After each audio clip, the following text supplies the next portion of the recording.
Ladies and gentlemen, have you ever asked yourself why you started?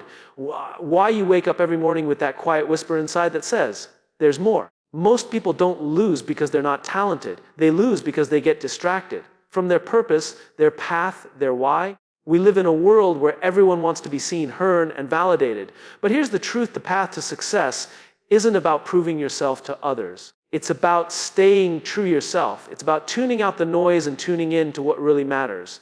Tonight, I want to talk about a simple but powerful idea: focus on you until you win. Because when you stop trying to outrun everyone else and start running your own race, that's when the magic begins. Most people go through life reacting, responding to pressures, following paths others have laid out, chasing goals they never truly chose. But real power, real fulfillment begins when you pause and ask yourself the most important question: why am I doing this? That's the foundation of everything. Your why is your reason for being, your internal compass, the deep purpose that gives meaning to your efforts. When you don't have a strong why, it becomes incredibly easy to quit, to drift, or to be pulled in 1,000 directions by the opinions and expectations of others. But when your why is clear, every challenge becomes manageable, every decision becomes easier, and every day feels like a step forward, even when it's hard. Simon Sinek famously said, "People don't buy what you do, they buy why you do it." That applies not only in leadership or business, it applies to you personally. You need to know why you do what you do. Not the answer that sounds good to other people, not the answer you think you're supposed to say, but the one that stirs something deep inside you, maybe your why. Is your family, your dream, your potential, or the pain you've endured and refused to let define you? Whatever it is, it needs to come from the deepest part of you. That's the kind of fuel that doesn't run out. When you begin with why, you stop looking for permission. You stop seeking approval. You realize that you're not in a race with anyone else. You understand that the journey isn't about comparison, it's about alignment. You align your actions with your values. You align your habits with your mission. And when that happens, life starts to feel less like a struggle and more like a calling. Too many people focus on what they want: cars, titles, follower status. But the what is empty without the why. Anyone can set a goal, but it's the reason behind the goal that determines whether you'll keep going when things get hard. And they will get hard. That's a guarantee. What separates the ones who finish from the ones who quit isn't talent or luck, it's clarity of purpose. Purpose brings focus. Think about it, Chu. If you're driving without a destination, every turn feels like a mistake. But when you know exactly where you're going, even detours feel like part of the path. That's the difference your why makes. It keeps you grounded when things around you get chaotic. It gives you the strength to say no to distractions and yes to the things that matter. Knowing your why also helps you build resilience. When setbacks come, and they will, you don't crumble because you're not chasing something shallow. You're rooted in something real. That sense of mission gives you perspective. You stop seeing failure as defeat and start seeing it as part of the journey. You realize that every challenge is an opportunity to prove to yourself that you're serious about your purpose. Your why also becomes your story, the story you tell yourself when motivation runs out. On the days you feel tired, on the days you feel like giving up, you can return to that inner fire and remind yourself why you started. That reminder is powerful. It can lift you out of fear, doubt, and confusion. It can refocus your energy and reset your mindset. So many people wait for motivation to strike, but motivation is fleeting. Purpose is enduring. Purpose doesn't depend on mood or momentum. It shows up every day. When you've built your life around a strong why, you don't need hype. You don't need validation. You don't need someone to believe in you. You already believe in yourself because your reason for showing up is bigger than any obstacle in your way. Focus on you until you win, but don't just focus on your goals. Focus on your reason, your internal mission, the thing that keeps you up at night and gets you up in the morning. That's where your strength comes from. And once you've found that reason, everything else begins to align. You'll still face resistance. You'll still have bad days, but you won't be lost. You'll be ensured. And when you're anchored in purpose, nothing can move you off course for long. So if you haven't already, take time to go inward. Ask yourself the real question, not just what you want to achieve, but why you want to achieve it. The answer may not come quickly, but when it does, it will change the way you live, work, and show up in the world. In today's world, distraction is the new addiction. We're constantly bombarded by notifications, scrolling timelines, breaking news, and the endless noise of comparison. It's never been easier to lose focus. But here's the true thing: success doesn't come to the most talented or the most connected. It comes to the most disciplined. The people who can block out the noise and keep showing up for themselves day after day. Discipline over distraction isn't just a motivational phrase. It's a mindset. It's a daily choice to focus on your goals, your growth, and your greatness, no matter how many shiny things try to pull your attention away. Discipline isn't glamorous. It's not exciting. It's not what you see on highlight reels. Discipline is quiet. It's early mornings, late nights, saying no when you want to say yes, and choosing the hard thing because you know it leads to something better. Distraction, on the other hand, is seductive. It promises quick comfort, a temporary escape, a hit of dopamine. But every time you choose distraction, you delay your destiny. Think about it. How many dreams have died not because someone wasn't good enough, but because they couldn't stay focused long enough? How many times have you set a goal, felt inspired for a week, then drifted because something else came along? That's not a lack of potential. It's a lack of discipline. And the good news, discipline is not something you're born with. It's something you build, one decision at a time. It starts by getting honest with yourself. What's stealing your time? What's draining your energy? Who or what are you giving your attention to that isn't giving anything back? Awareness is the first step. Once you know your distractions, you can begin to remove them. Not all at once, but gradually, intentionally. Maybe it's limiting your screen time. Maybe it's saying no to commitments that don't align with your goals. Maybe it's creating boundaries around your time and energy. Whatever it looks like, the goal is simply protect your focus like your future depends on it, because it does. Discipline also means doing what needs to be done even when you don't feel like it. Feelings are fleeting. Some days you'll be motivated, most days you won't. Discipline fills that gap. It's the muscle that keeps you moving when emotions fade. And like any muscle, it grows with use. The more you practice discipline, the stronger it becomes. The more you say no to distractions and yes to your mission, the more natural it feels. Until one day, the things that once tempted you don't even interest you anymore because you're so locked in on where you're going. Let's be clear, focus doesn't mean isolation. It means intention. It means filtering your time, your energy, and your actions through the lens of your purpose. When you have clarity on what matters most, you stop giving your best energy to things that matter least. That's discipline. It's not about being rigid or robotic. It's about being driven, purpose-driven, outcome-driven, self-respect-driven. And don't be fooled, distractions aren't always obvious. Sometimes they look like opportunities. Sometimes they come disguised as things that seem important but aren't aligned with your true goals.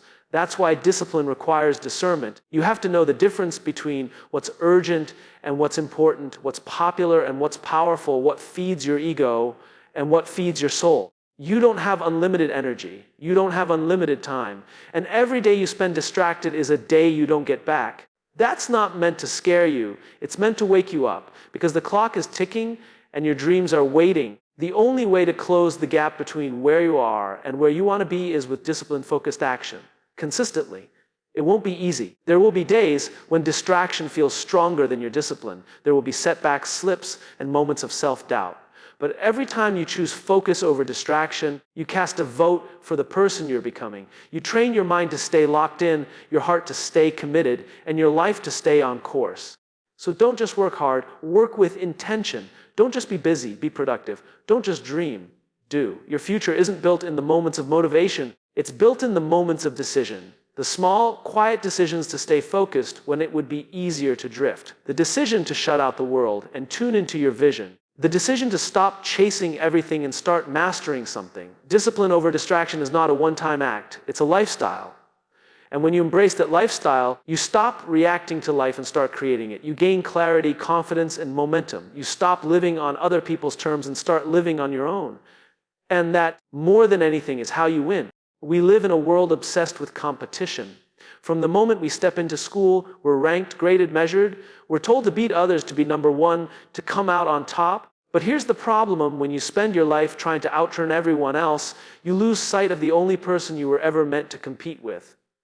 Yourself. Real growth doesn't come from constantly comparing yourself to others. It comes from looking in the mirror and asking, am I better than I was yesterday? Because that's the only race that really matters. Competing with others leads to anxiety. It creates insecurity. It makes you chase goals that don't belong to you, live a life that isn't meant for you, and measure your worth by someone else's pace. But when you compete with yourself, everything shifts. You stop seeking validation. You stop needing applause. You stop worrying about who's ahead or behind you. You become centered, focused, and free. Freedom comes from internal benchmarks, not external comparisons. You don't need to be the best in the world. You need to be the best version of you. And that's not just a motivational quote. It's a mindset that creates clarity, resilience, and long-term progress. Because no matter how fast someone else is going, they can't run your race. They don't have your experiences, your struggle, vision, or your potential. The truth is, comparison is a thief. It steals your joy, your peace, reconnect, and your focus. It convinces you that you're behind when really you're just on your own timeline. And when you're constantly looking sideways, you miss what's right in front of you. But when you choose to stay in your own lane, you begin to appreciate your journey. You begin to honor your progress. You begin to measure success not by how far someone else has gone, but by how far you've come. Competing with yourself means setting goals that challenge you to grow, not goals that are designed to impress others. It means being honest about your weaknesses and committed to your development. It means showing up for yourself every day, not because someone is watching, but because you care enough to grow. You stop asking, what are they doing? And start asking, what can I do better? That question is powerful. It shifts your attention from judgment to responsibility. You take ownership of your growth. You stop blaming circumstances, and you start building momentum. Because when you compete with yourself, you're never truly losing. Every mistake is a lesson. Every setback is feedback. Every step forward is a victory. And here's the beautiful parting: when you start focusing on your own growth, you naturally begin to support others instead of resenting them. You realize someone else's success doesn't diminish your own. There's no shortage of opportunities, no finish line that only one person can cross. You start celebrating progress, not just in yourself, but in others too, because you're not threatened anymore. You're grounded. You're secure. This mindset is powerful in every area of life, whether it's fitness, business, relationships, or personal growth. Competing with yourself means knowing your limits and working to expand them. It means not settling for yesterday's effort, not being content with last week's version of you. It's a quiet but relentless drive to evolve, refine, and rise. It's not about being perfect. It's about being intentional. Maybe today you're just 1% better than yesterday. That matters. Maybe you read one more page, took one more step, gave one more honest effort. That matters. It adds up. And over time, those small wins become major breakthroughs. That's the compound effect of self-competition. But remember, growth doesn't happen by accident. It happens by design. You must choose to compete with yourself. You must to track your own progress. You must choose to measure your life by your own metrics. That takes courage. It takes patience. It takes trust in yourself, in your process, and in the belief that your path is valid, even if it looks different from everyone else's. So if you're feeling lost in the noise of comparison, take a deep breath. Pull your attention back. Reclaim your power. You don't need to beat anyone else to win. You just need to keep showing up, doing the work, and becoming better than who you were yesterday. The world doesn't need another copy. It needs the most powerful version of you. And you unlock that version not trying to outshine others, but by daring to outgrow yourself, compete with yourself. That's how you stay grounded. That's how you stay focused. And that's how you truly win in a world that constantly tells you to move faster, do more, and chase bigger milestones. It's easy to forget that growth is not one size fits all. We're conditioned to measure success by how much money we make, how many followers we have, how fast we reach a goal. But the truth is, progress is personal. What matters to someone else might mean nothing to you. And what feels small to others might be a massive step for you. That's why you have to define success on your own terms and measure what truly matters to you. There's incredible power in choosing your own metrics. When you allow the world to measure, you end up chasing a moving target, something that never quite feels like enough. But when you define progress for yourself, you create internal clarity. You know what you're aiming for, why it matters, and how you'll know when you're getting closer.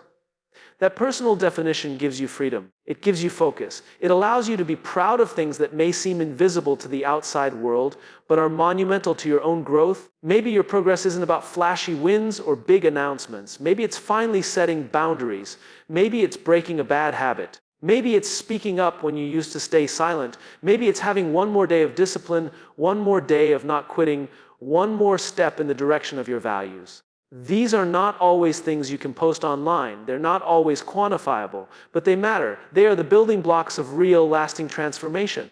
The danger comes when we let society or social media define what progress should look like. When we start comparing timelines, we lose appreciation for the work we're doing quietly. You scroll through someone else's highlight reel and suddenly forget how far you've come. You see their chapter 20 and question your chapter 3. But here's what you need to remember: you're not late. You're on your own journey. Progress is not a race, it's a rhythm. Your rhythm. To stay connected to your personal growth, you need to check in regularly. Ask yourself questions that ground you. Am I moving in the direction of my values? Am I building the habits that support my future? Am I more self-aware, more honest, more resilient than I was last year? These questions shift your focus from surface-level results to deep, meaningful growth. And that's where confidence comes from. Not from external applause, but from knowing you're becoming the kind of person you want to be. One of the most overlooked truths is that progress can be messy. It's not always linear. There will be setbacks, relapses, and seasons of stagnation, but none of that erases the growth you've experienced. Just because you took a step back doesn't mean you're starting over. Growth is cumulative. What you've learned, what you've endured, what you've overcome, it's all still inside you. Measuring what matters means acknowledging that even in the mess, you're still moving forward. Tracking your personal progress also helps you stay motivated. When you can look back and see how far you've come. Not in comparison to others, but in relation to your own story, you build momentum. You realize that even small steps add up. You stop discounting your effort. You stop waiting for the world to notice and start noticing yourself. That's a powerful shift. Another benefit of measuring what matters to you is that it creates sustainability. When you set goals based on your own values, you're more likely to stick with them. You're not relying on hype, external pressure, or validation. You're driven by purpose. That's the kind of motivation that lasts. That's the kind of energy that doesn't burn out when things get quiet or hard. You also become more compassionate with yourself.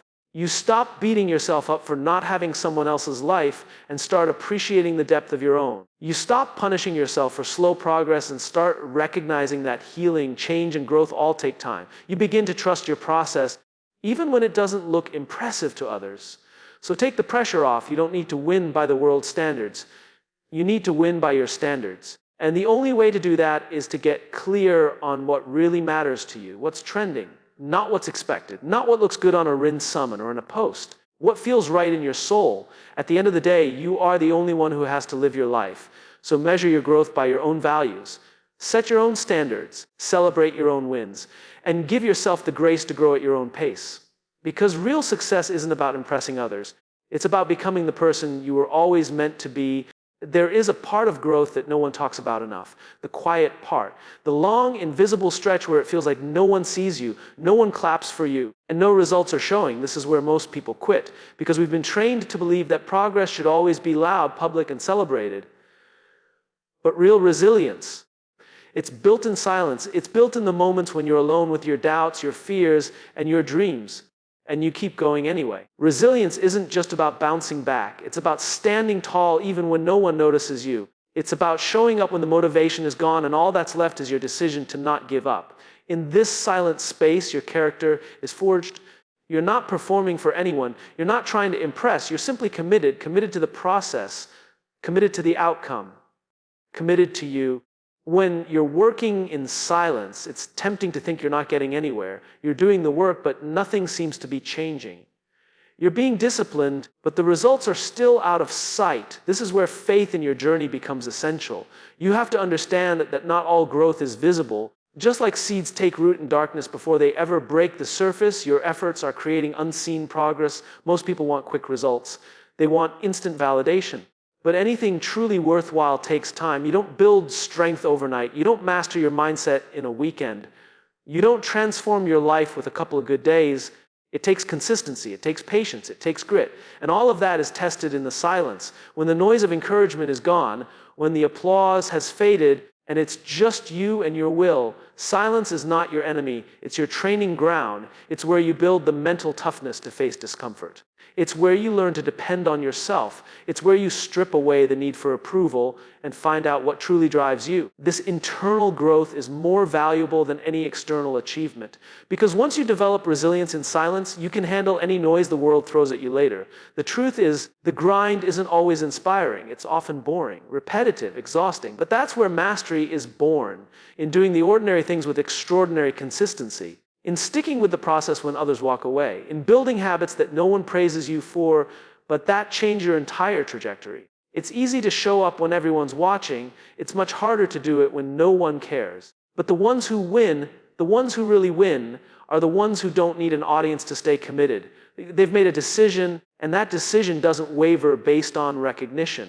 They understand strength that is built in the reps no one sees. Progress is built in the early mornings, the late nights, the skipped parties, the quiet sacrifices. Sometimes the silence is your greatest gift because it forces you to tune out the noise and tune into your purpose. It teaches you that you don't need approval to keep going. You don't need permission to chase what matters to you. You learn to validate your own effort, to recognize your own growth, to celebrate the fact that you didn't quit, even when no one would have blamed you if you did.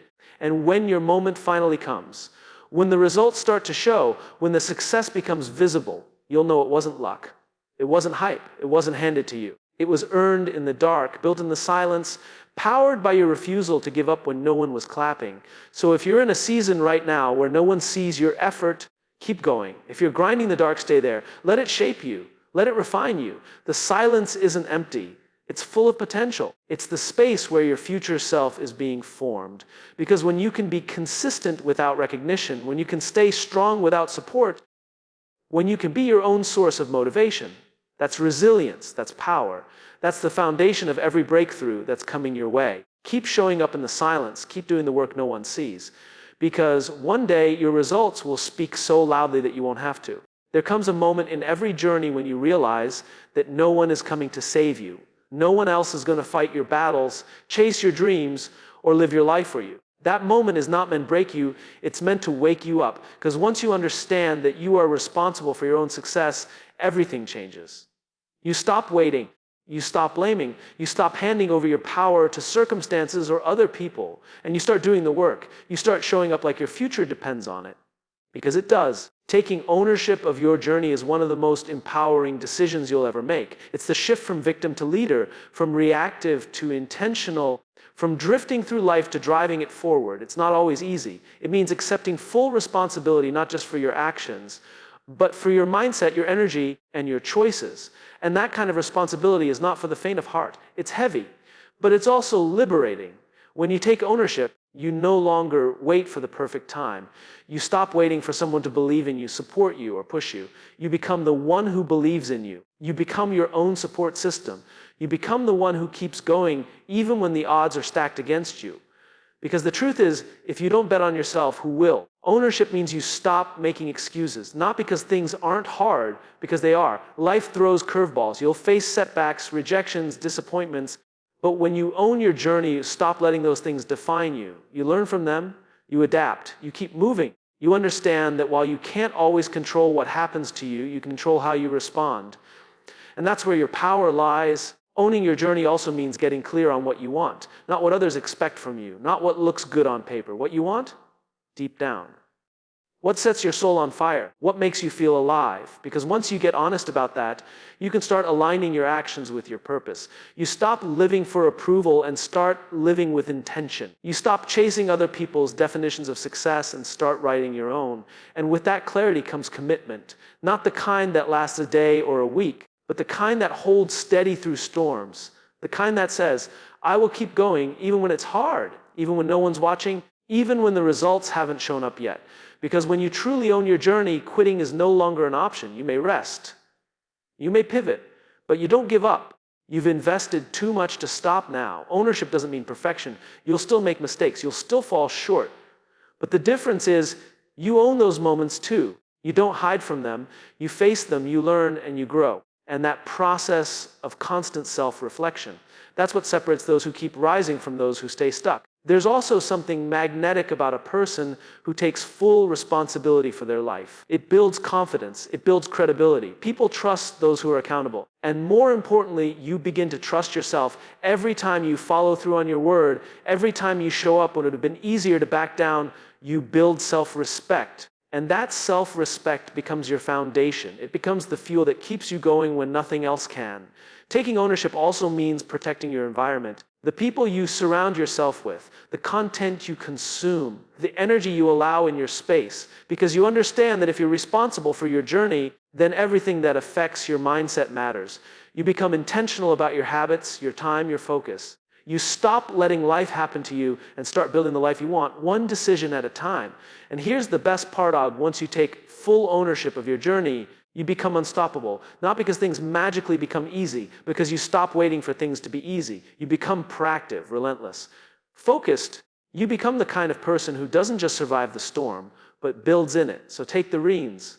Own your story, own your growth, own your wins and your losses, because the moment you do, you step into a new level of power, a power that comes not from title, status, or applause, but from within. The kind of power that says, no matter what happens, I've got me. That's what it means to take ownership of your journey. It's not about control.